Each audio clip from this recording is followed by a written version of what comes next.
ज्यादा बोलता वही है जिसका खुद पर काबू नहीं होता। ज्यादा बोलने की आदत इंसान को बाहर से मूर्ख बतलाती है। ऐसी सीख गौतम बुद्ध ने कई सालों पहले उस वक्त की पीढ़ी को क्यों दी थी? इसके पीछे का रहस्य क्या है? आज इसी रहस्य के बारे में हम गौतम बुद्ध की कहानियों के माध्यम से जानेंगे। तो बिना देर किए चलिए उन कहानियों की शुरुआत करते हैं। दोस्तों, गौतम बुद्ध अपने प्रवचनों में उनके शिष्यों को बहुत सी कथाएं सुनाते थे। यह कथा भी उन्हीं में से एक है। बहुत समय पहले की बात है। एक नगर में राम और श्याम नामक दो धनी व्यापारी रहते थे। वे दोनों ही अपने धन और वैभव का बड़ा प्रदर्शन किया करते थे।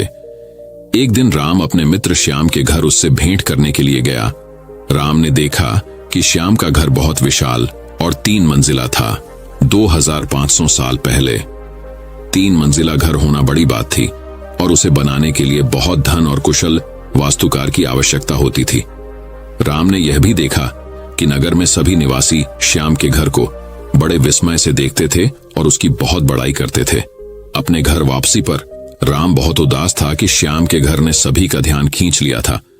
उसने उसी वास्तुकार को बुलवाया जिसने श्याम का घर बनाया था। उसने वास्तुकार से श्याम के घर जैसा ही 3 मंजिला घर बनाने को कहा। वास्तुकार ने इस काम के लिए हामी भर दी और काम शुरू हो गया। कुछ दिनों बाद राम काम का मुआयना करने के लिए निर्माण स्थल पर जा पहुंचा। जब उसने नींव खोदे जाने के लिए मजदूरों को गहरा गड्ढा खोदते देखा तो वास्तुकार को बुलाया और पूछा कि इतना गहरा गड्ढा क्यों खोदा जा रहा है? मैं आपके बताए अनुसार 3 मंजिला घर बनाने के लिए काम कर रहा हूं। वास्तुकार ने कहा, सबसे पहले मैं मजबूत नींव बनाऊंगा, फिर क्रमश पहली मंजिल, दूसरी मंजिल और तीसरी मंजिल बनाऊंगा। मुझे इस सब से कोई मतलब नहीं है। राम ने कहा, तुम सीधे ही तीसरी मंजिल बनाओ और उतनी ही ऊंची बनाओ जितनी ऊंची तुमने श्याम के लिए बनाई थी। नींव की और बाकी मंजिलों की परवाह मत करो।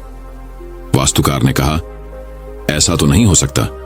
राम ने नाराज होकर कहा, ठीक है, यदि तुम यह नहीं करोगे तो मैं किसी और से करवा लूंगा।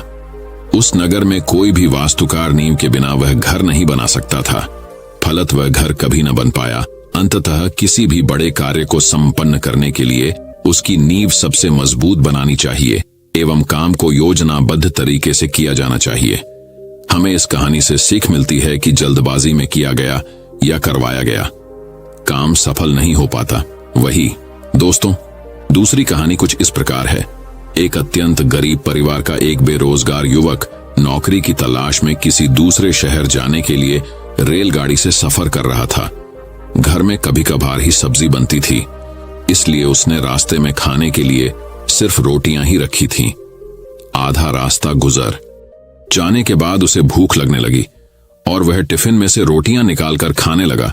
उसके खाने का तरीका कुछ अजीब ही था। वह रोटी का एक टुकड़ा लेता और उसे टिफिन के अंदर कुछ ऐसे डालता मानो रोटी के साथ कुछ और भी खा रहा हो, जबकि उसके पास तो सिर्फ रोटियां थीं। उसकी इस हरकत को आसपास के और दूसरे यात्री देखकर हैरान हो रहे थे। वह युवक हर बार रोटी का एक टुकड़ा लेता और झूठ मूठ का टिफिन में डालता और खाता। सभी सोच रहे थे कि आखिर वह युवक ऐसा क्यों कर रहा था। आखिरकार एक व्यक्ति से रहा नहीं गया और उसने उससे पूछ ही लिया कि भैया, तुम ऐसा क्यों कर रहे हो? तुम्हारे पास सब्जी तो है ही नहीं, फिर रोटी के टुकड़े को हर बार खाली टिफिन में डालकर ऐसे खा रहे हो मानो उसमें सब्जी हो। तब उस युवक ने जवाब दिया, भैया, इस खाली ढक्कन में सब्जी नहीं है, लेकिन मैं अपने मन में यह सोचकर खा रहा हूं कि इसमें बहुत सारा अचार है। मैं अचार के साथ रोटी खा रहा हूं।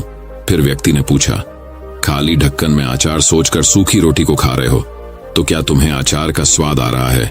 हाँ, बिल्कुल आ रहा है।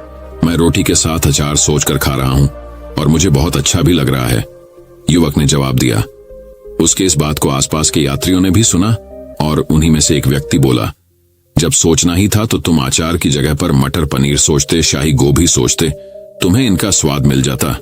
तुम्हारे कहने के मुताबिक तुमने अचार सोचा तो अचार का स्वाद आया, तो और स्वादिष्ट चीजों के बारे में सोचते तो उनका स्वाद आता। सोचना ही था तो भला छोटा क्यों सोचे, तुम्हें तो बड़ा सोचना चाहिए था। बड़ी सोच तुम्हें बड़े फल की प्राप्ति के लिए तुमसे कार्य कराती। इसलिए जीवन में कभी छोटा मत सोचो। जितना बड़ा लक्ष्य सोचकर उस लक्ष्य के लिए कार्य करोगे, उतना ही बड़े फल की प्राप्ति होगी। जब तक चांद तक पहुंचने का लक्ष्य नहीं रखोगे, तब तक तारों तक भी नहीं पहुंच पाओगे। दोस्तों, यह कहानी हमें सिखाती है कि लक्ष्य हमेशा बड़ा होना चाहिए। जब बड़े लक्ष्य तक छलांग मारोगे तभी जीवन में बड़ी चीजें प्राप्त होना संभव है। अब दोस्तों, तीसरी कहानी की शुरुआत कुछ प्रकार होती है। एक बार एक राजा शिकार के उद्देश्य से अपने काफिले के साथ किसी जंगल से गुजर रहा था। दूर दूर तक उसे शिकार नजर नहीं आ रहा था। वे धीरे धीरे घनघोर जंगल में प्रवेश करता गया। अभी कुछ ही दूर गए थे कि उन्हें कुछ डाकुओं के छिपने की जगह दिखाई दी। जैसे ही वो उसके पास पहुंचे, पास के पेड़ पर बैठा तोता बोल पड़ा, पकड़ो पकड़ो, एक राजा आ रहा है, इसके पास बहुत सारा सामान है, लूटो लूटो, जल्दी आओ जल्दी आओ। तोते की आवाज सुनकर सभी डाकू राजा की ओर दौड़ पड़े। डाकुओं को अपनी ओर आते देखकर राजा और उसके सैनिक दौड़कर भाग खड़े हुए। भागते भागते कोसों दूर निकल गए। सामने एक बड़ा सा पेड़ दिखाई दिया। कुछ देर सुस्ताने के लिए उस पेड़ के पास चले गए। जैसे ही पेड़ के पास पहुंचे कि उस पेड़ पर बैठा तोता बोल पड़ा, आओ राजन, हमारे साधु महात्मा की कुटिया में आपका स्वागत है। अंदर आइए, पानी पीजिए और विश्राम कर लीजिए। तोते की इस बात को सुनकर राजा हैरत में पड़ गया और सोचने लगा कि एक ही जाति के दो प्राणियों का व्यवहार इतना अलग अलग कैसे हो सकता है। राजा को कुछ समझ नहीं आ रहा था। वह तोते की बात मानकर अंदर साधु की कुटिया की ओर चला गया। साधु महात्मा को प्रणाम कर उनके समीप बैठ गया और अपनी सारी कहानी सुनाई और फिर धीरे से पूछा, राजशिवर, इन दोनों तोतों के व्यवहार में आखिर इतना अंतर क्यों है? साधु महात्मा धैर्य से सारी बातें सुनी और बोले, ये कुछ नहीं राजन, बस संगति का असर है। डाकुओं के साथ रहकर तोता भी डाकुओं की तरह व्यवहार करने लगा है और उनकी ही भाषा बोलने लगा है। अर्थात जो जिस वातावरण में रहता है वह वैसा ही बन जाता है। कहने का तात्पर्य यह है कि मूर्ख भी विद्वानों के साथ रहकर विद्वान बन जाता है, और अगर विद्वान भी मूर्खों के संगत में रहता है तो उसके अंदर भी मूर्खता आ जाती है। इसीलिए हमें संगति सोच समझ कर करनी चाहिए। अब दोस्तों, चौथी कहानी कुछ इस प्रकार शुरू होती है। एक गांव में एक बुढ़िया रहती थी जिसका एक पुत्र था। दोनों ही निर्धन थे और बहुत ही कठिनाई में जीवन व्यतीत कर रहे थे। एक दिन बुढ़िया के पुत्र ने अपनी माता से कहा कि यहाँ पर तो मेरे लिए कोई काम है नहीं, आप मुझे अनुमति दीजिए ताकि मैं किसी दूसरे नगर जाऊं। हो सकता है कि वहां पर मुझे कोई काम मिल जाए और मैं पैसा कमाकर वापस आऊं। बूढ़ी मां ने अपने बेटे को एक सिक्का दिया और थोड़ी सी रोटी भी यात्रा मार्ग के लिए दे दी। इसके बाद उसने अपने पुत्र को विदा किया। बुढ़िया का बेटा चलते चलते एक बाजार पहुंचा। वहां पर उसने एक बूढ़े भिखारी को देखा। वह चिल्ला चिल्ला कर कह रहा था कि है कोई जो मेरे जीवन के अनुभव को एक सिक्के में खरीदे। कोई भी उस बूढ़े भिखारी की बात नहीं सुन रहा था। इसी उस युवक ने सोचा कि मेरे पास एक सिक्के के अतिरिक्त कुछ भी नहीं है, क्यों ना यह सिक्का मैं इस बूढ़े को दे दूं। उसने यह सोचते हुए वह सिक्का बूढ़े को दे दिया। सिक्का देते समय युवक ने उस बूढ़े से कहा कि अब तुम मुझको अपने जीवन का अनुभव बताओ। बूढ़े ने कहा कि कोई भी अपनी वर्तमान स्थिति से संतुष्ट नहीं है।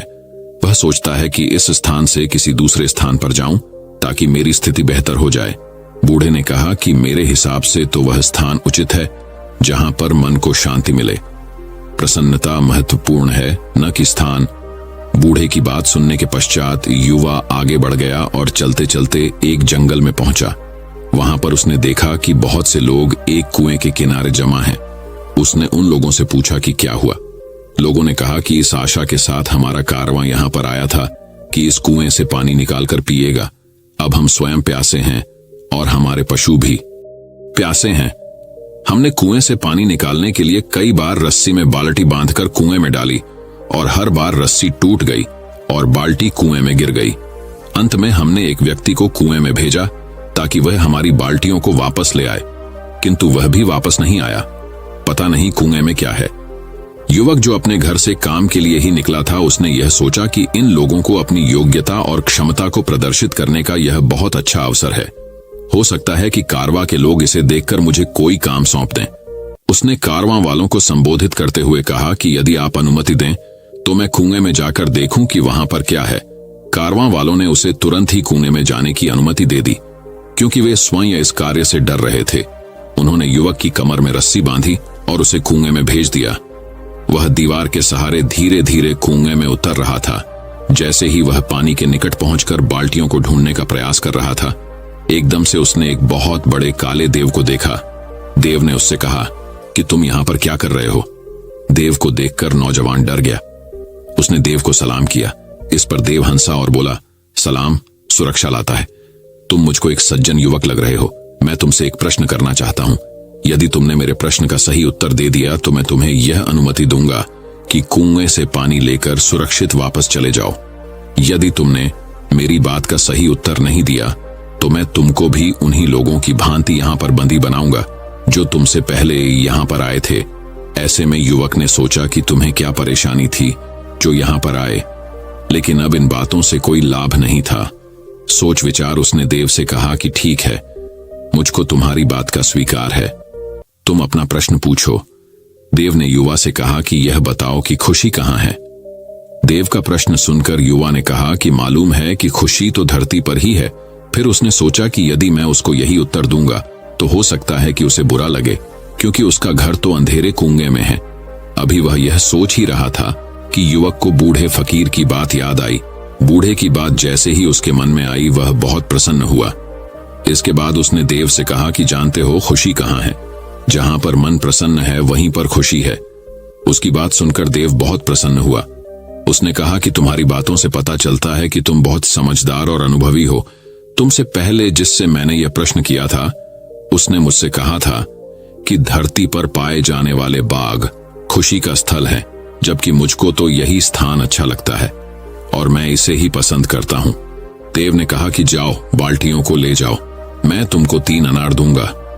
जब तक अपने घर न पहुंच जाना, किसी से भी इस बारे में कोई बात नहीं करना। युवक ने देव का आभार व्यक्त किया। बाल्टियों को पानी से निकालकर एकत्रित किया और उनको पानी से भरकर वापस ऊपर भेज दिया। उसके बाद वह भी कुएं से सुरक्षित वापस निकल आया। बाहर आने के बाद उसने देव की कहानी कारवां वालों को सुनाई, किंतु अनार के बारे में उसने उनसे कुछ भी नहीं कहा। कारवां वालों से उसका आभार व्यक्त किया। फिर युवक कारवां के साथ अपने नगर वापस आ गया। जब वह अपने नगर पहुंचा तो कारवां वालों ने उसे एक गाय और भेड़ उपहार स्वरूप दी। उन्होंने कहा कि हम कुछ समय तक तुम्हारे नगर में रहेंगे। जब हम यहाँ से वापस जाएंगे तो तुम भी हमारे साथ आ सकते हो और हमारे लिए काम कर सकते हो। इसके बाद युवक ने कारवां वालों से विदा ली और अपने घर की ओर चल पड़ा। अपने पुत्र को देखकर उसकी माता बहुत प्रसन्न हुई। उसने कहा कि बहुत अच्छा हुआ कि तुम आ गए, मुझको तो आशा नहीं थी कि तुम इतनी जल्दी वापस आ जाओगे। युवक ने कहा कि अब तक मुझे एक गाय और एक भेड़ उपहार में मिल चुकी है। कुछ दिनों के बाद अब मैं कारवां वालों के साथ उनके जा सकता हूँ और उनके लिए काम कर सकता हूँ। रात को माँ और बेटे ने खाना खाया। माँ थकी हुई थी, अंततः जल्द सो गई। युवक ने अपनी जेब से एक अनार निकाला और उसका एक टुकड़ा काटा। अनार के दाने बहुत चमक रहे थे, जो जगमगाते रत्न की भांति थे। युवक को पता चला कि अनार के दाने बहुमूल्य रत्न हैं। ये जानकर वह बहुत खुश हुआ। वह कारवां के साथ यात्रा पर नहीं गया। उसने कुछ रत्न लिए और उन्हें जाकर बाजार में बेच दिया। उनसे मिलने वाले पैसों से उसने एक दुकान खरीदी और व्यापार आरंभ किया। जब भी लोग किसी ऐसे व्यक्ति को देखते हैं जो अनुपयुक्त स्थान पर रहता हो या उसकी आय कम हो और बड़ी कठिनाइयों में जीवन व्यतीत करता हो, ऐसे व्यक्ति को कोई मूल्यवान नहीं समझता। लेकिन जीवन के सबसे बड़ी सीख ये कहानी हम बताती है, वो है खुशी वहीं पर है जहां मन प्रसन्न हो। दोस्तों, अब 5वीं कहानी कुछ इस प्रकार शुरू होती है। एक बार की बात है, एक गांव में एक सेठ रहता था। उसका एक ही बेटा था जो व्यापार के काम से परदेश गया हुआ था। सेठ की बहू एक दिन कुएं पर पानी भरने गई। घड़ा जब भर गया तो उसे उठाकर कुएं के मुंडेर पर रख दिया और अपना हाथ मुंह धोने लगी। तभी कहीं से 4 राहगीर वहां आ पहुंचे। एक राहगीर बोला, बहन, मैं बहुत प्यासा हूं, क्या मुझे पानी पिला दोगी? सेठ की बहू को पानी पिलाने में थोड़ी झिझक महसूस हुई, क्योंकि वह उस समय कम कपड़े पहने हुए थी। उसके पास लौटा या ग्लास भी नहीं था जिससे वह पानी पिला देती। इसी कारण वहां उन राहगीरों को पानी पिलाना उसे ठीक नहीं लगा। बहू ने उससे पूछा, आप कौन हैं? राहगीर ने कहा, मैं एक यात्री हूं। बहू बोली, यात्री तो संसार में केवल 2 ही होते हैं, आप उन दोनों में से कौन हैं? अगर आपने मेरे इस सवाल का सही जवाब दे दिया तो मैं आपको पानी पिला दूंगी, नहीं तो मैं पानी नहीं पिलाऊंगी। बेचारा राहगीर उसकी बात का कोई जवाब नहीं दे पाया। तभी दूसरे राहगीर ने पानी पिलाने की विनती की। बहू ने दूसरे राहगीर से पूछा, अच्छा तो आप बताइए कि आप कौन हैं? दूसरा राहगीर तुरंत बोल उठा, मैं तो एक गरीब आदमी हूं।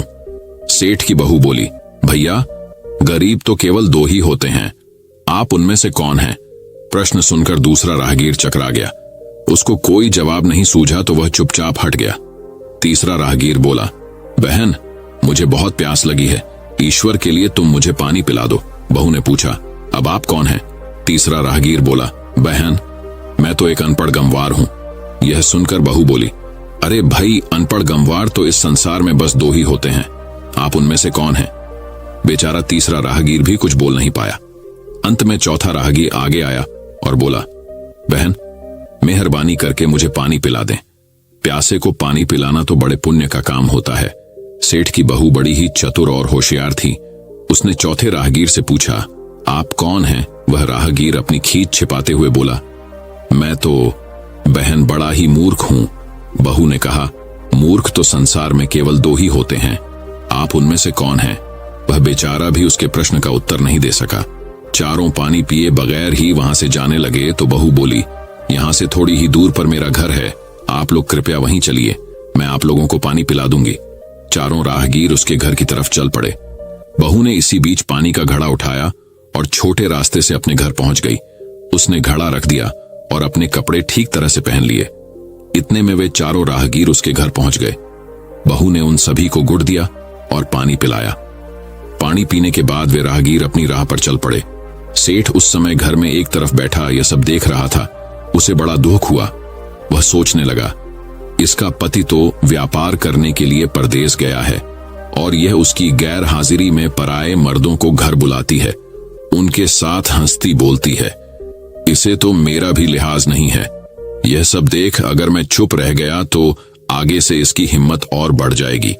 मेरे सामने इसे किसी से बोलते बतियाते शर्म नहीं आती तो मेरे पीछे न जाने क्या क्या करती होगी। फिर एक बात यह भी है कि बीमारी कोई अपने आप ठीक नहीं होती, उसके लिए वैद्य के पास जाना पड़ता है। क्यों ना इसका फैसला राजा पर ही छोड़ दूं। यही सोचता वह सीधा राजा के पास जा पहुंचा और अपनी परेशानी बताई। सेठ की सारी बातें सुनकर राजा ने उसी वक्त बहू को बुलाने के लिए सिपाही बुलवा भेजे और उनसे कहा, तुरंत सेठ की बहू को राजसभा में उपस्थित किया जाए। राजा के सिपाहियों को अपने घर पर आया देख उस सेठ की पत्नी ने अपनी बहू से पूछा, क्या बात है बहू रानी, क्या तुम्हारी किसी से कहां सुनी हो गई थी जो उसकी शिकायत पर राजा ने तुम्हें बुलाने के लिए सिपाही भेज दिए? बहू ने सास की चिंता को दूर करते हुए कहा, नहीं सासू मां, मेरी किसी से कोई कहां सुनी नहीं हुई है, आप जरा भी फिक्र न करें। सास को आश्वस्त कर वह सिपाहियों से बोली, तुम पहले अपने राजा से यह पूछ कर आओ कि उन्होंने मुझे किस रूप में बुलाया है, बहन, बेटी या फिर बहू के रूप में, किस रूप में मैं उनकी राजसभा में मैं आऊं। बहू की बात सुन सिपाही वापस चले गए। उन्होंने राजा को सारी बातें बताई। राजा ने तुरंत आदेश दिया कि पालकी लेकर जाओ और कहना कि उसे बहू के रूप में बुलाया गया है। सिपाहियों ने राजा की आज्ञा के अनुसार जाकर सेठ की बहू से कहा, राजा ने आपको बहू के रूप में आने के लिए पालकी भेजी है। बहू उसी समय पालकी में बैठकर राजसभा में जा पहुंची। राजा ने बहू से पूछा, तुम दूसरे पुरुषों को घर क्यों बुला लाई जबकि तुम्हारा पति घर पर नहीं है? बहू बोली, महाराज, मैंने तो केवल कर्तव्य का पालन किया। प्यासे पथिकों को पानी पिलाना कोई अपराध नहीं है, यह हर गृहिणी का कर्तव्य है। जब मैं कुएं पर पानी भरने गई थी तब तन पर मेरे कपड़े अजनबियों के सम्मुख उपस्थित होने के अनुरूप नहीं थे। इसी कारण उन राहगीरों को कुएं पर पानी नहीं पिलाया। उन्हें बड़ी ही प्यास लगी थी और मैं उन्हें पानी पिलाना चाहती थी। इसीलिए उनसे मैंने मुश्किल प्रश्न पूछे और जब वे उनका उत्तर नहीं दे पाए तो उन्हें घर बुला लाई। घर पहुंचकर ही उन्हें पानी पिलाना उचित था। राजा को बहू की बात ठीक लगी। राजा को उन प्रश्नों के बारे में जानने की बड़ी उत्सुकता हुई जो बहू ने चारों राहगीरों से पूछे थे। राजा ने सेठ की बहू से कहा, भला मैं भी तो सुनूं कि वे कौन से प्रश्न थे जिनका उत्तर वे लोग नहीं दे पाए। बहू ने तब वे सभी प्रश्न दोहरा दिए। बहू के प्रश्न सुन राजा और सभासद चकित रह गए। फिर राजा ने उससे कहा, तुम खुद ही इन प्रश्नों के उत्तर दो, हम अब तुमसे यह जानना चाहते हैं। बहू बोली, महाराज, मेरी दृष्टि में पहले प्रश्न का उत्तर है कि संसार में सिर्फ दो ही यात्री हैं, सूर्य और चंद्रमा। मेरे दूसरे प्रश्न का उत्तर है कि बहू और गाय इस पृथ्वी पर ऐसे दो प्राणी हैं जो गरीब हैं। अब मैं तीसरे प्रश्न का उत्तर सुनाती हूँ। महाराज, हर इंसान के साथ हमेशा अनपढ़ गंवारों की तरह जो हमेशा चलते रहते हैं वे हैं भोजन और पानी। चौथे आदमी ने कहा था कि वह मूर्ख है और जब मैंने उससे पूछा कि मूर्ख तो दो ही होते हैं, तुम उनमें से कौन से मूर्ख हो, तो वह उत्तर नहीं दे पाया। इतना कहकर वह चुप हो गई। राजा ने बड़े आश्चर्य से पूछा, क्या तुम्हारी नजर में इस संसार में सिर्फ 2 ही मूर्ख हैं महाराज? इस घड़ी, इस समय मेरी नजर में सिर्फ 2 ही मूर्ख हैं। राजा ने कहा, तुरंत बतलाओ कि वे 2 मूर्ख कौन हैं।